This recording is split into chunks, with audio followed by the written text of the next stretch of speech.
Oi, Eliane, bom dia. Bom dia, Raíssen, Carolina, ouvintes. Bom dia, Eliane. Falar um pouquinho da expectativa do que deve sair do Ministério da Defesa. Promete entregar hoje o relatório com as conclusões, né, depois de fiscalizar o processo eleitoral, prazo encurtado. Atende até pressões do presidente Bolsonaro, que trocou os holofotes pelos bastidores desde que perdeu a disputa para o petista, né, Lula, no último domingo. A gente quer entender como deve ser apresentado esse texto e como também isso pode, dependendo do teor, né, se for ambíguo, por exemplo, se pode dar fôlego às manifestações golpistas que a direita tem promovido pelo país. Exatamente. São duas coisas combinadas que deixam a apreensão no ambiente brasileiro. Eu não digo nem no ambiente político, mas no ambiente brasileiro. Uma é que o presidente Jair Bolsonaro se recolheu. Ele está trancado. Ele nunca foi muito de trabalhar, né? De ir lá para o palácio, de dar duro. Ele gostava mais de passeata não, motociata, jet ski, viagem, palanque. Desde o primeiro dia de governo, ele foi muito palanqueiro, né? Fez muita campanha pela reeleição. Mas ele agora simplesmente sumiu. Não está falando, não está recebendo ninguém lá no Palácio do Alvorada, não está usando aquele cercadinho para mandar recado mal educado para a oposição, para a mídia, para todo mundo. Então ele sumiu, deixando no ar o que ele está fazendo, o que ele está maquinando. E aliado a isso vem aí esse relatório do Ministério da Defesa, um Ministério da Defesa que é da base do Eduardo Pazuello, aquele general que dizia que um manda, o outro obedece, ou seja, lá na defesa está nessa linha, né? Um manda, todo mundo obedece. E vem aí esse relatório que ninguém sabe o que tem dentro dele e o que tem por trás desse relatório. O fato é que os militares insistiram muito o tempo inteiro para fazer monitoramento das eleições, queriam ter uma sala paralela, queriam ter um computador paralelo para ficar fiscalizando a justiça eleitoral, sabe? Tudo muito errado, tudo muito desapropriado, tudo fora da legalidade, fora da constitucionalidade. Militar não tem nada a ver com isso, enfim. E não anunciaram o resultado ou esse relatório, o resultado do monitoramento, ou auditoria, ou chame-se lá como quiser, no primeiro turno. Não anunciaram no primeiro turno, não anunciaram no segundo turno e deixaram para anunciar agora, exatamente agora, quando a gente viu, né, depois desse crime todo praticado pelos caminhoneiros, bloqueando as estradas, bloqueando a economia do país, bloqueando o abastecimento no país inteiro. E essas pessoas enroladas na nossa bandeira, triste situação da nossa bandeira, as pessoas enroladas na nossa bandeira em torno dos quartéis pedindo volta da ditadura militar. O Exército, inclusive, já pediu a atuação da polícia para limpar a área, né? Olha, polícia, não pode essa manifestação aí na porta dos quartéis o tempo inteiro. Mas, enfim, ninguém sabe o que vem desse relatório, mas a expectativa, e aí eu sempre falo expectativa, porque a gente só vai saber na hora que abrirem os relatórios, mas a expectativa é de que tenha uma coisa dúbia. Uma coisa dúbia é tipo assim, não tem como provar fraude nenhuma, porque não tem mesmo, né? Mas tem aí dúvidas disso, dúvidas daquilo, e aí vão jogar dúvidas. Essas dúvidas, claro, que servem de combustível para quem está na rua, na porta de quartel, pedindo volta da ditadura militar. Vamos ver agora qual é o uso que o Bolsonaro e o entorno dele pretendem fazer desse relatório. É um dia de muita apreensão em Brasília. Bom, Helene, sobre esse pessoal que está ainda fazendo esses atos golpistas, ontem houve uma reunião de procuradores com o presidente do TSE, ministro Alexandre de Moraes, e os procuradores gerais de Justiça de São Paulo, Santa Catarina e Espírito Santo informaram nessa reunião que as investigações estaduais identificaram já a participação de empresários no financiamento desses atos golpistas. Essas informações foram repassadas nessa reunião realizada ontem no tribunal e foram relatadas, a gente vai ouvir agora aqui, pelo Procurador-Geral de Justiça de São Paulo, o Dr. Mário Sarrubo, em coletiva de imprensa. A gente vai ouvir um trechinho. Nós viemos ao Tribunal Superior Eleitoral para cruzarmos basicamente informações. Nós temos informações dos nossos estados, mas fundamentalmente é a respeito da organização dos movimentos. A nossa preocupação maior agora é o fluxo financeiro que proporcionou bloqueios de estradas, avenidas e agora faz com que pessoas possam permanecer em determinados locais das nossas cidades. São empresários que são financiadores. Nós já temos alguns nomes que ainda não podemos revelar porque estão sendo investigados, mas a ideia é que esse cruzamento possa permitir a identificação de empresários que estão, na verdade, patrocinando movimentos golpistas. E a sua avaliação, Helene? Pois é, o ministro Alexandre de Moraes do Supremo Tribunal Federal, ele é sempre criticado aí pelos bolsonaristas que acusam excesso nas funções dele, mas o Alexandre de Moraes, ele tem sido aguerrido e tem sido corajoso na atuação dele exatamente para impedir fake news, para tentar impedir financiamento de golpes, essas coisas todas. E a gente viu que o site Metrópole revelou claramente, com cópias e tudo, as trocas de conversas entre empresários bolsonaristas defendendo, sim, golpes, financiamento de golpe, dizendo o seguinte: se o Lula ganhar, a gente, enfim, acaba com essa brincadeira chamada democracia. Vamos dar um golpe, não vamos deixar ele governar, etc, etc. Então já há provas concretas que são as trocas de mensagens entre eles. Mas, como o doutor Sarrubo, com os colegas procuradores, eles já anunciaram para o ministro Alexandre de Moraes que há, sim, outras provas e possivelmente outros nomes além daqueles já conhecidos. Então, é aquela história, todo mundo tem direito de discordar do candidato X, do candidato Y, tem direito de votar assim, assado, ou simplesmente votar branco, votar nulo, até se abster e depois justificar. Tudo isso está dentro da democracia. O que não está dentro da democracia é você usar os instrumentos da democracia para derrubar, para implodir a própria democracia. Isso é crime previsto em lei. Então, o Alexandre de Moraes, o tempo inteiro ele dizia: é preciso saber quem financia, é preciso saber quem financia.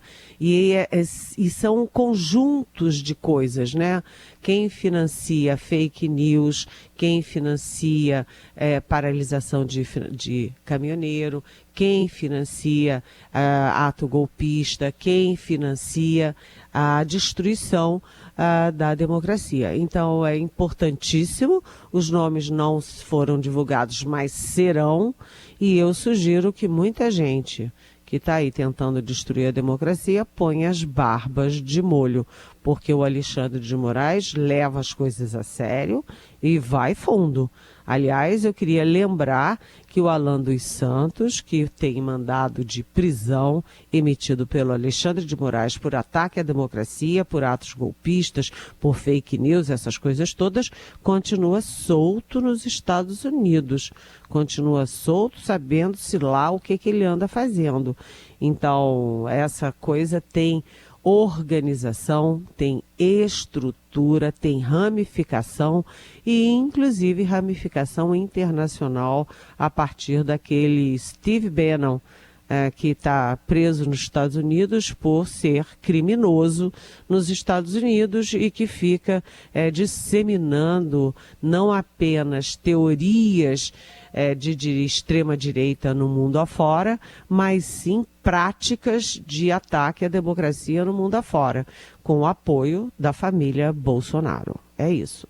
Análise política direto de Brasília com Eliane Cantanhede, de Brasília, onde está já desde ontem à noite o presidente eleito Lula e onde, a Eliane que sabe, eu apenas suponho, esteja também o presidente Jair Bolsonaro, porque ele está sumido, né? E aí hoje tem até reportagem da Ananda Miller aqui no Estadão mostrando que desde que perdeu a eleição foram 5h30 de agenda de trabalho até agora, viu, Eliane?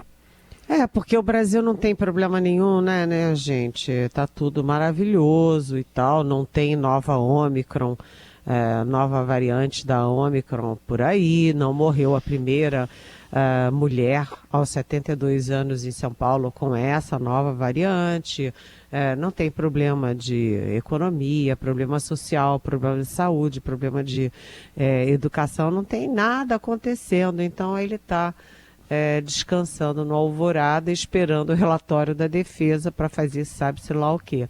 Mas o fato é que o ex-presidente e agora presidente eleito Lula está em Brasília, está bem ativo, né, e está definindo os nomes da transição. Os nomes da economia são muito indicativos de que tipo de transição e de que tipo de governo o Lula quer. Porque ele escolheu 2 nomes do PT, sim, escolheu, por exemplo, o Mantega, escolheu o Nelson Barbosa, que são identificados com PT, são do PT, e botou junto para esquentar o debate, para arejar o debate sobre a economia, os pais do Real, nada mais, nada menos do que Pércio Arida e André Lara Rezende, considerados os melhores, os principais e mais brilhantes economistas do país. Isso tudo é uma indicação não apenas para o mercado, de que ele quer fazer uma economia arejada, uma economia que, sim, cuide do social, mas que seja responsável na área fiscal, né, na área das contas públicas, o respeito às contas públicas, mas também uma indicação ao país de que o Lula não será radical, não fará um governo do PT, mas sim um governo muito além do PT, um governo de transição, um governo unindo as mais diferentes forças políticas. Aliás, hoje eu já li e confesso que dei uma risadinha discreta para mim mesma. Eu li em algum lugar que a bancada evangélica do Congresso já está se articulando para se aproximar do Lula, mais devagarinho, para não ficar muito feio, né? O fato é o seguinte, a transição vai de vento em popa com a Simone Tebet, que é uma das estrelas da eleição de 2022, responsável ali, liderando a área social, uma área tão importante, não apenas para a história do PT, como para a biografia do Lula e principalmente para o nosso Brasil, onde a desigualdade social é o problema mor. Eliane, olhando um pouquinho para o cenário internacional, a gente tem eleições nos Estados Unidos, né, de meio de mandato. Por enquanto, essa onda trumpista não varreu o país, como alguns democratas temiam. A batalha pelo controle do Congresso, tanto da Câmara quanto do Senado, está se resumindo a um número cada vez menor de corridas. Chave ali com os democratas frustrando as esperanças dos republicanos de uma onda vermelha e ambos os partidos com esperanças de conquistar maiorias estreitas. O partido de Biden deve manter essa maioria no Senado. Na Câmara a disputa está acirrada, não deve ser uma lavada. Democratas também ganharam 2 governos-chave, Michigan e Wisconsin, e também no Arizona. Queria entender um pouquinho o que representa esse cenário internacional e também os olhos brasileiros, né? O quanto, por exemplo, o presidente eleito Lula deve estar olhando essa disputa por lá, né? Já que um país símbolo da democracia, se não respeitar a própria democracia, um cenário que pode dar aval até para negacionistas pelo mundo inteiro se inflarem, né? Não apenas o Lula está de olho na eleição americana, mas também o presidente Jair Bolsonaro, os filhos dele, o pessoal mais em torno dele. Os Estados Unidos são sempre uma referência para o Brasil, né? E a gente viu que o presidente Jair Bolsonaro, ele era pró-Trump até o último fio de cabelo. Ele foi o último presidente do G20, das 20 maiores economias do mundo, a reconhecer a vitória do Joe Biden, o que já criou uma relação difícil do Brasil com os Estados Unidos, do governo dele, Bolsonaro, com o governo Biden. Enfim, então o Bolsonaro certamente torce para a vitória dos republicanos nos Estados Unidos. Por quê? Porque essa eleição trouxe à tona de volta o Donald Trump. Donald Trump estava tão sumido quanto o Bolsonaro aqui na transição. Ninguém estava falando do Trump. Com as eleições, o Trump voltou à tona, as ideias do Trump voltaram à tona e o pior, as fake news varreram soltas nos Estados Unidos, né? Então, lá as pessoas acreditam em qualquer coisa. E é o curioso, quanto mais você tem fake news de que as eleições foram fraudadas, mais os votos republicanos crescem.